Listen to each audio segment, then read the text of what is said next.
tu na hian px oring man zana video kan siam kha du thu sam lawa tu na hian air leak a hi asiam dan video kanon tilang dona chunin kan siam na lai kha a video kha ni na kim thiang mal khanon ko var tu manga chuan ama saberin a oring kha hi ni ta aval sit te den kan thla ve ka nga tu ra hi kan phorang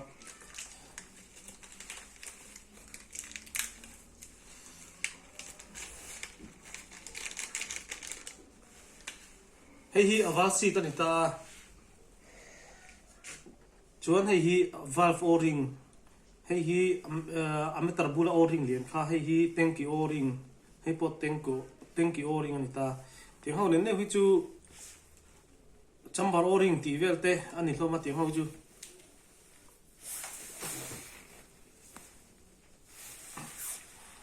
heng hui kan thlak tur ani ti ho hi tuna asilai kan hong tanang asilai kal dam nal kan lo en charchara px oring thlak dan hi zo kolam pang kan unau te thiam lo tak tak anoma thilin hrilte silain thon te aboi thlaka thelin siaman to tak tak tan lo siam thak sak thilo wang hian aman tlom thiang bara mani ya siam oring chau le ya mani siam mai thei kha kan lo tum ani tu na hian kan bui pui me ka he rei lo tu ngai la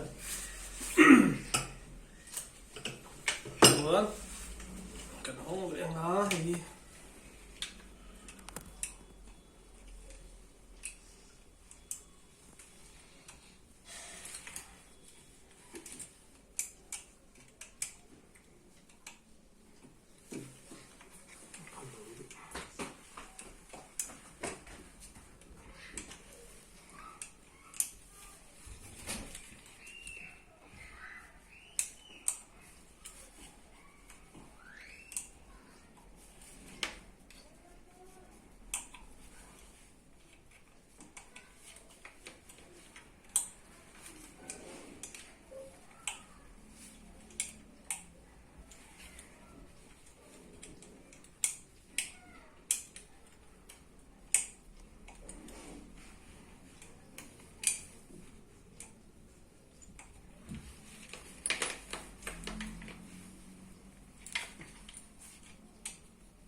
kan hong fel ta elran si hei che hei te chu kan ye tiren elran sa min khilai thei nom chon lawm via ong si ma tur hi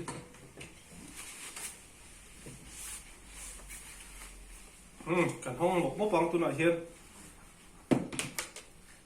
chambar oring hi anem to tu ka na to lo lu tu ka thar kan thla do na hong hal lo lawm hi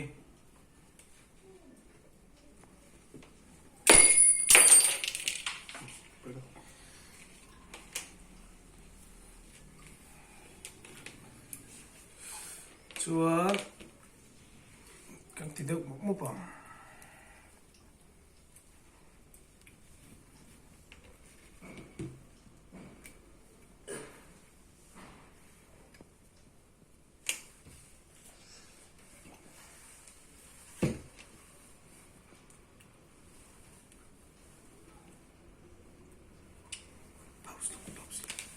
mom kan hong le mom hi kan phel po tanga bul pa bu chu ama te ne na phel tar fa khi ngai the ro hian al bu thak deuh thi na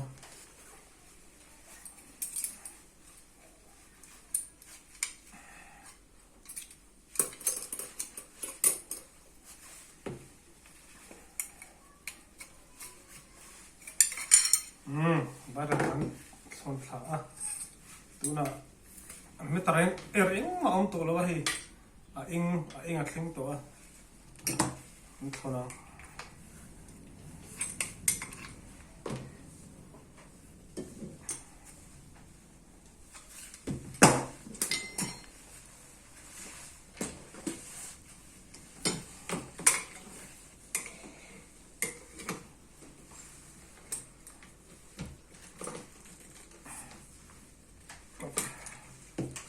hi thang ai view to ni sak to em hi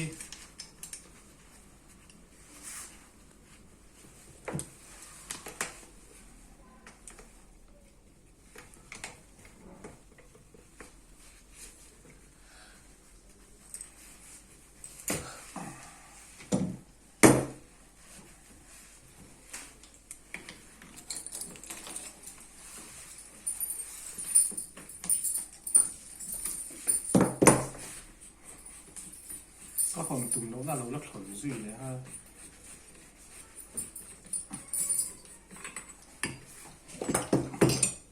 đây nấu sặc đâu nè cái tia sặc chuan tiền cần lốc lại mà scooter vào đây các cụ tiền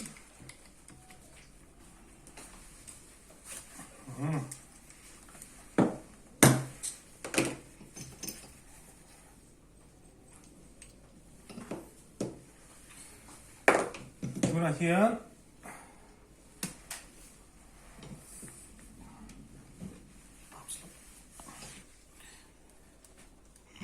là hi ame tar oring hi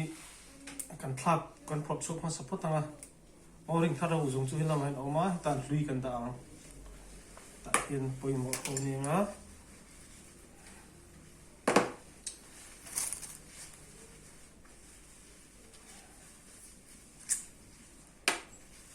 oring zong zong hi thei chin kan thla vek don poimo zual pui a lik na thin zong zong oring a hlui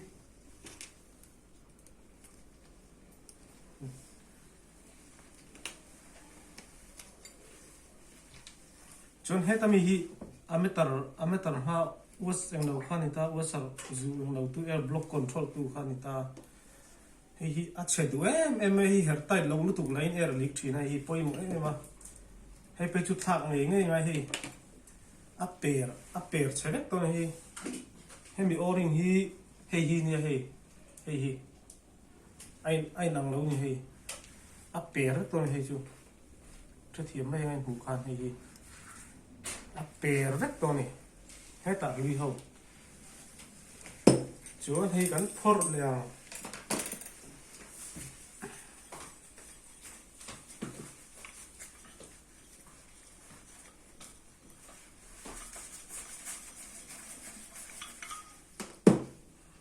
hi valve spring với mỗi em hi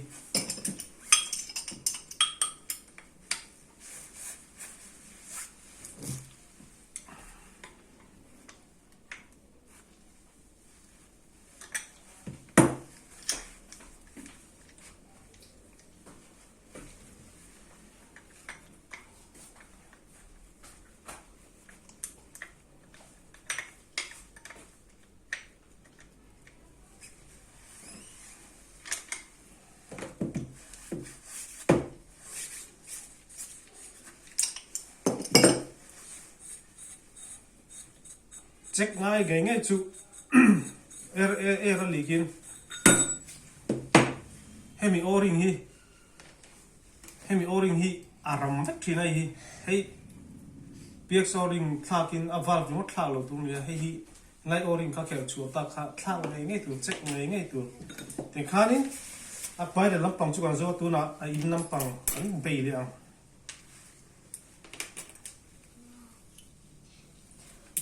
oring hi azuma zo khel chu phat tu ya chuan hei apor ve tran ton hei poi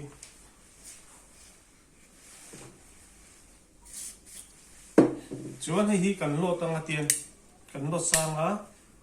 kan ka pang tian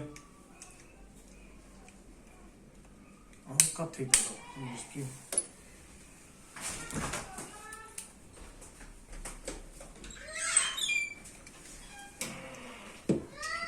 hama spring thun lo chu kan kap pek thei na le lo theng dei lo mai hi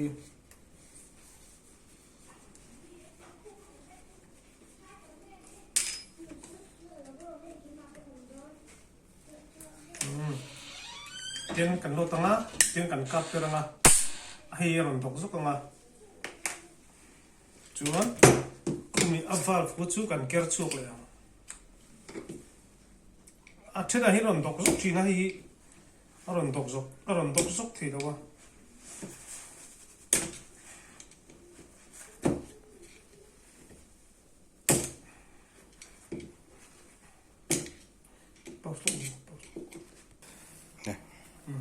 tuna hianin a valve seat kan phor dawn hi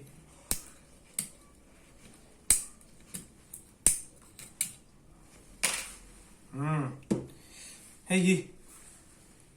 a lui tol tuk chuan hei hi a ram thrin chu tang tlat thina chu chut zau hian a ke mai zela hi tuna kan chu zewa hei hi a chiani chuan tuna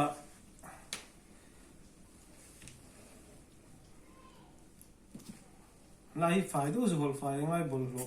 tang thiêng mi lo này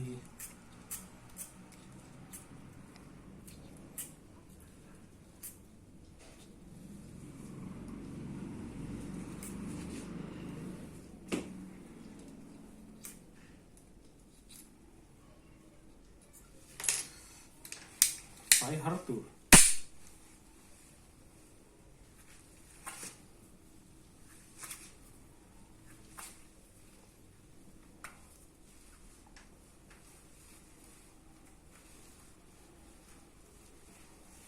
tiền phải tôi cần tiền à cái gì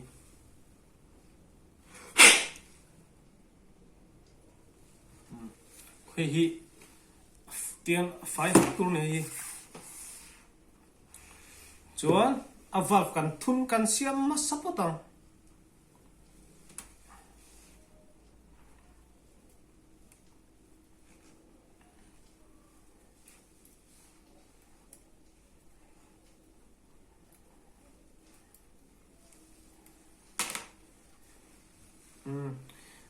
hei hi a valve o-ring chu ni tai hi chete a hriau tir lek a ran chuan er lik zela chuan a valve seat thar kan hmang dawn ni hei a valve seat thar ni ta hei hi ta hian in thun hma sa anga ti hian in thun hma sa anga chuan se hi pump gel silicone gel hei hi valve seat o-ring kha ni ta te kha chuan pump gel hi o-ring a ho ve lo wangin hei hi noi tlupom lo a tin uluk deuh ngil deuh a hi tia thulanga ya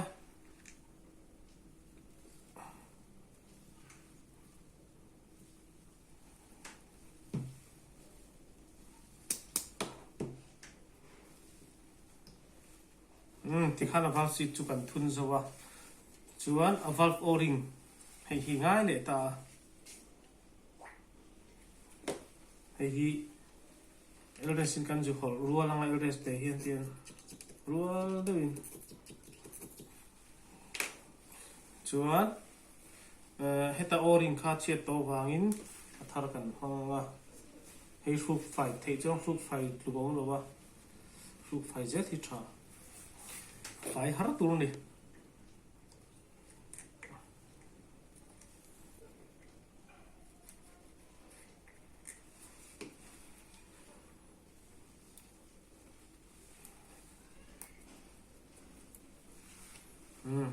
làm bằng chú can fit fel pot tanga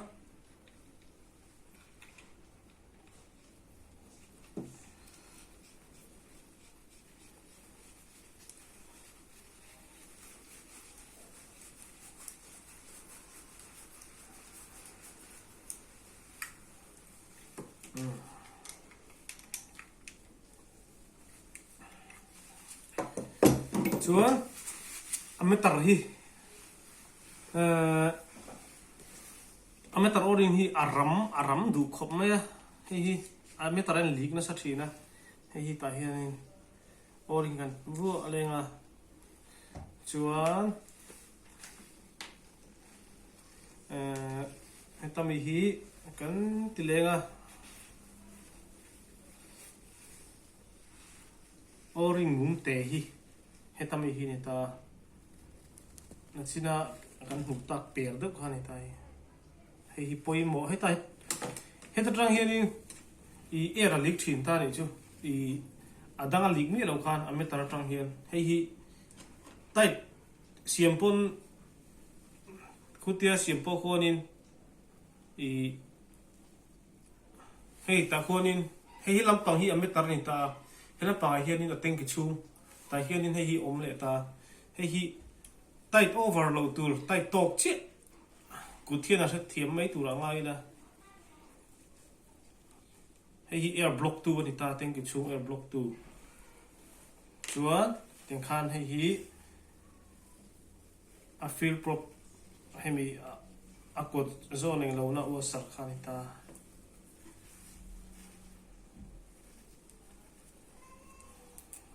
chuan hei chu silicon gel bok pam gel hi thae be ma oring na ho ve lawa atlo em ni he tiang la hian mo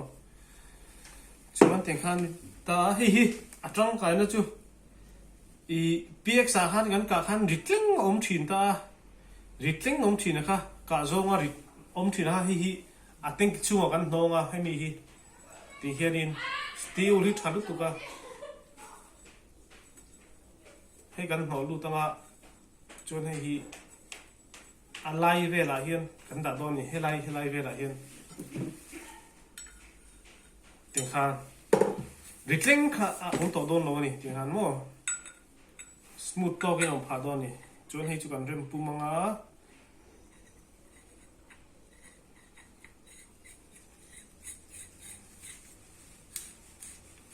ken silai thar oring chau thlak khan silai thar kan nei le mai do na a siam tirna sang choi ngai don lo ba ting hian or sam de win tu po khanin silai siam thei mai do ni chuan hi bullpup rail hi bo ma saka ngai le ta ni chu hi kil he main mo ti hian ni kan fu le photang hi chuan hei kan fu lenga dang ha chu kan fit zo to a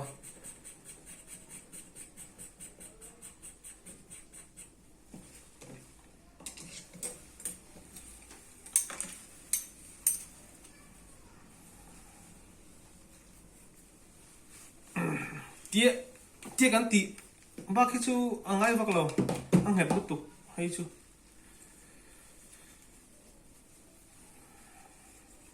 hi nal ve nge tur ni ta te hen silicon gel pam chom bok kha kan hang trang kai le don ni ain nerem chho je ra ti hen hi viral mau na ta viral do tu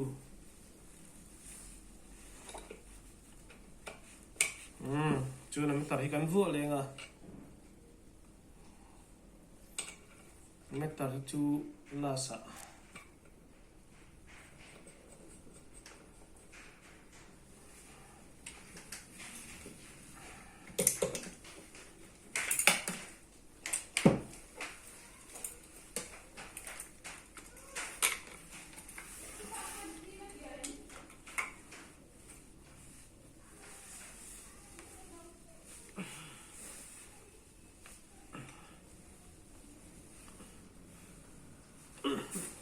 ti khan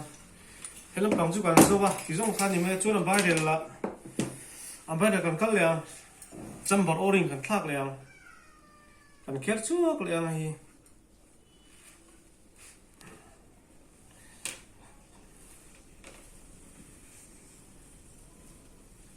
chamber oring kan no du le don tin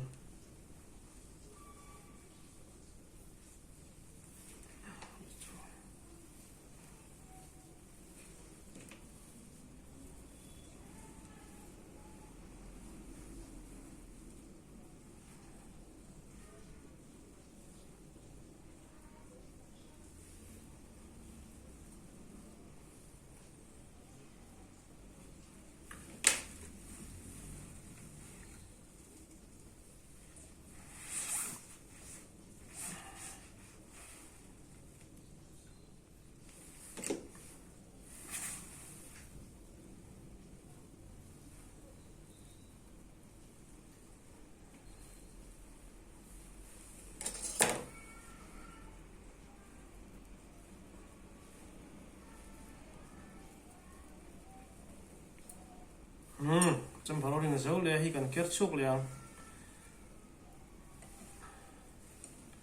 hay hi battle oring về thung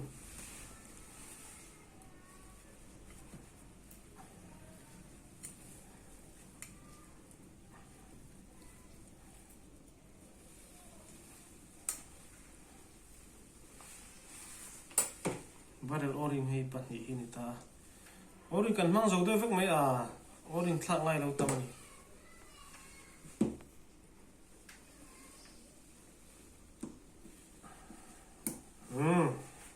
cái khăn này để ta hay mi bay được oring cả thlak vậy à hay tay thariกันmang lại ang thì hen chúng thì khăn cần fit pum thầy ta này chứ cái khăn in fit lên tu nào hen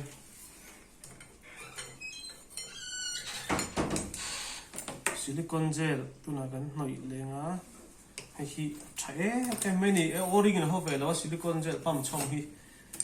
hắn pump mình nó trong hít chạy em thì tốt mấy này